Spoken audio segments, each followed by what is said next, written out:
दोस्तों आज की इस वीडियो में मैं आपको बिजली के बिल पर दिए गए कोड के मुतालिक चंद एक मसाइल के बारे में मालूमात देने वाला हूं।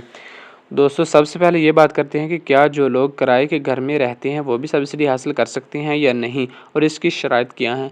जी दोस्तों बिल्कुल, जो लोग किराए पे रहते हैं वो भी सब्सिडी के लिए अप्लाई कर सकते हैं, मगर शर्त यह है कि मालिक मकान अगर चाहे तो आप ये सब प्रोसेस कर सकते हैं।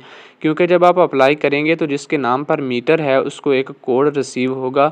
अगर वो आपको कोड बता देगा तो आप सब्सिडी के लिए अप्लाई कर सकते हैं और आपको लाजमी सब्सिडी भी मिलेगी। उसके बाद दोस्तों बात ये करते हैं कि क्यूआर कोड स्कैन क्यों नहीं हो रहा।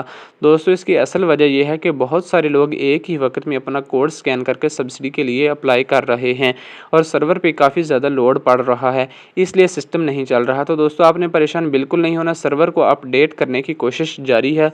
बहुत जल्द ये सिस्टम ठीक हो जाएगा, बस आपने बार बार ट्राई करते रहना है। इंशाल्लाह ये सबका रजिस्टर हो जाएगा और सबको सब्सिडी मिलेगी। उसके बाद ये बात करते हैं कि एक से ज़्यादा मीटर इस्तेमाल करने वाले लोग भी सब्सिडी हासिल कर सकते हैं या नहीं।